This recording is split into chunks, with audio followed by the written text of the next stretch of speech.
எல்லாருக்கும் வணக்கம். இது நம்ம குகன் டாக்ஸ். இன்னையோட பாத்தீங்கன்னா தளபதி நடிச்ச துப்பாக்கி படம் ரிலீஸ் ஆகி 12 இயர்ஸ் ஆச்சுங்க. இந்த படம் வர்றதுக்கு முன்னாடி தளபதியோட கெரியரே ஒரு கேள்விக்குறியா இருந்துச்சு.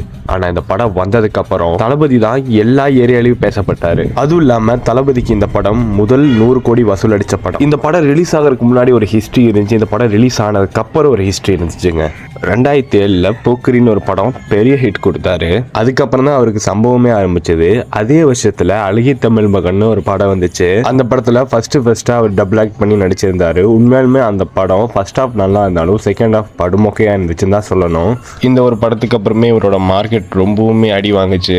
அதுக்கப்புறம் ரெட் ஜெயின்ட்ல விஜயும் த்ரிஷாவும் நடிச்ச படம் தான் குருவி. இந்த படமும் ஒரு ஆவரேஜான ஹிட் தான் ஆச்சு. நிறைய லாஜிக் இல்லாத சீன்லாம் எடுத்தனால இந்த படம் பெருசா யாருக்கும் ஒர்க் அவுட் ஆகல.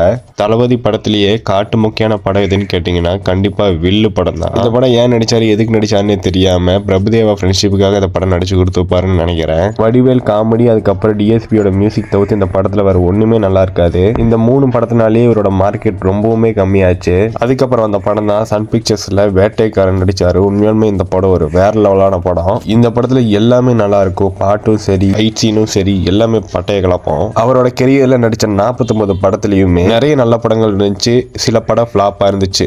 50வது படம் நல்ல படமா கொடுக்கணும்னு நினைச்ச அவருக்கு அங்கதான் ஒரு ட்விஸ்ட் காத்து இருந்துச்சு. அவர் கெரியருக்கே நாமம் போட்டு நடிச்ச படம் தான் சுறா. இந்த படம் பாத்தீங்கன்னா திரும்பவும் தளபதிக்கு ஒரு பெரிய ஃபிளாப் கொடுத்துச்சு. இந்த படம் பெரிய ஃபிளாப் ஆனனால தியேட்டர் ஓனர்ஸுக்குலாம் ரொம்பவுமே லாஸ் ஆச்சுன்னு தான் சொல்லணும். அதுவும் இல்லாம தியேட்டர் ஓனர்லாம் கண்டிப்பா படத்துக்கு போட்ட காசெல்லாம் திரும்ப வேணும்னு சொல்லி எல்லாம் கேட்டு பிரச்சனை பண்ணியிருந்தாங்க. தளபதி அவர்கள் நடிக்க கூடாதுன்னு சொல்லியிருந்தாங்க. இதெல்லாம் அமைதியா கேட்டுட்டு இருந்த விஜய் அடுத்து காவலன்னு ஒரு ஃபீல் குட் மூவி கொடுத்தாரு. அது எல்லாருக்கும் ஒரு ஆவரேஜான மூவியா இருந்துச்சு. அதுக்கப்புறம் திரும்ப ஆக்ஷன் கமர்ஷியல் ஃபேமிலி டிராமாவா வேலாயுதம் வந்துச்சு. அந்த படமும் ஒரு பயங்கரமான சூப்பர் ஹிட் ஆச்சு. திரும்ப டிஃப்ரெண்டா கொடுத்த மூவி தான் 3 Idiots ரீமேக்க நண்பன்னு எடுத்தாங்க. உண்மையாலுமே அந்த படம் இப்ப வரைக்கும் எல்லாத்துக்குமே பிடிக்கும். அந்த படத்தோட பாட்டும் சரி, அந்த படத்தோட டைலாக்ஸ் அண்ட் மூவி ஃபுல்லாவும் சரி, ஃப்ரெண்ட்ஷிப்பை ரொம்பவுமே அழகா காட்டியிருப்பாங்க. 50வது படம் ஃபிளாப் ஆனனால அதுக்கடுத்து 3 படமும் ஒரு ஆவரேஜான ஹிட் கொடுத்து தமிழ் மக்களை கவர் பண்ணியிருந்தாங்க. அதுக்கப்புறம் தன்னோட ரசிகர்களுக்காக கண்டிப்பா ஏதாவது ஒண்ணு பண்ணி ஆகணும்னு சொல்லி வந்த படம் தாங்க தரமான படம் துப்பாக்கி. இந்த படத்தோட பாட்டும் வேற லெவலா இருந்துச்சுன்னு தான் சொல்லணும்.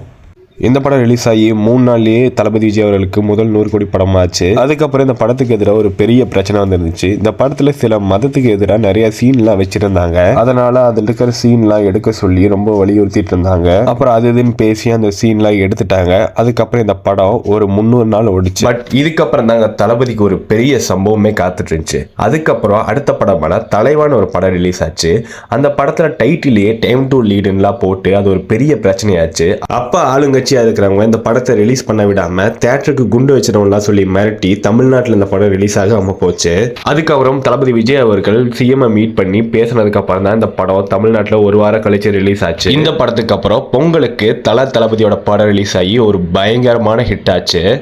அதுக்கப்புறம் இன்னும் பெருசா பேசப்பட்ட படம் தான் திரும்ப ஏஆர் முருகதாஸ் தளபதி காம்போல வந்த கத்தி படம். இந்த படம் விவசாயிகளை பத்தி பேசியும் 2G பத்தியும் பேசியும் பெரிய அரசியலா மாறிச்சு இந்த படம். அவர் 50வது படத்துக்கு அப்புறம் நிறைய அரசியல் பிரச்சனைகள் அவருக்குள்ள வர ஆரம்பிச்சது. இதெல்லாம் பேசுற விதமா இந்த படத்துல ஒட்டுமொத்தமா மறைமுகமா பேசி வச்சு செஞ்சிருப்பாரு. இந்த படம் அந்த வருஷத்துல ஒரு மெகா பிளாக் பஸ்டர் ஆச்சு. அதுக்கப்புறம் புலி படம் வந்துச்சு. அந்த படம் பெருசா ஓடல. ஒரு படம் ஃபிளாப் ஆனனால திரும்ப ஒரு படம் கம்பேக் கொடுக்கணும்னு சொல்லி ஃபேன் பாய் சம்பவம் பண்ணிருப்பாரு. அந்த படம் தான் தெரி. இந்த படம் ஏப்ரல் 14 சித்ரா 1க்கு ரிலீஸ் ஆச்சு. இந்த படம் உண்மையாலுமே எல்லாத்துக்குமே பிடிச்ச ஒரு படம். மறுபடியும் பயங்கரமான ஒரு படம் கொடுத்து ஃபிளாப் கொடுத்தாரு.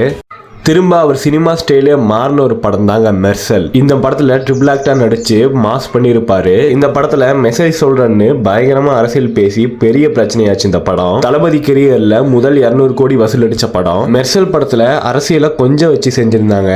அடுத்து அரசியலையே வச்சு செஞ்ச படம் தான் சர்க்கார். அப்ப இருந்த ஆளுங்கட்சியை வச்சு செஞ்ச படம் இது.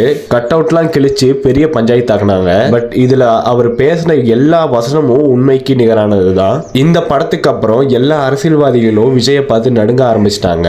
திரும்ப ஒரு ஃபேமிலி ஸ்போர்ட்ஸ் கலந்த ஒரு படம் தான் பிகில். இந்த படமும் ஒரு பெரிய பிளாக் பஸ்டர் ஆச்சு. அதுக்கப்புறம் கொரோனா வந்துச்சு. மாஸ்டர் படம் ரிலீஸ் ஆகிறதுக்கு கொஞ்சம் தாமதமாச்சு. அதுக்கப்புறம் கொரோனா லைட்டா முடிஞ்சதுக்கு அப்புறம் 50% இந்த படம் ரிலீஸ் பண்ணாங்க. வெளியே போனா கொரோனா வந்துருங்கிற பயத்தினாலேயே யாருமே தியேட்டருக்கு போகாம இருந்தாங்க.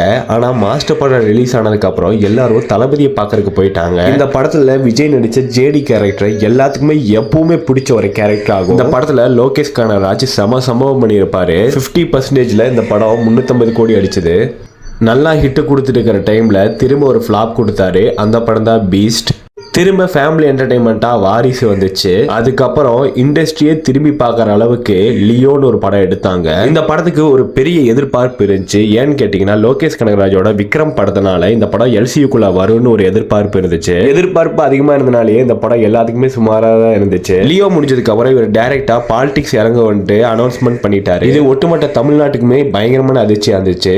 இதுக்கப்புறம் வெங்கட் பிரபு இயக்கத்துல கோட்னு ஒரு படம் நடிச்சு அந்த படத்துக்கு ஸ்டார்டிங் நெகட்டிவாவே கொஞ்சம் பேசிட்டு இருந்தாங்க. இந்த படம் அந்த அளவுக்கு செட் ஆகாது, ஓடாது, டிஏஜிங் மொக்கையா பண்ணிட்டு இருக்காங்களா கொஞ்சம் பேசிட்டு இருந்தாங்க.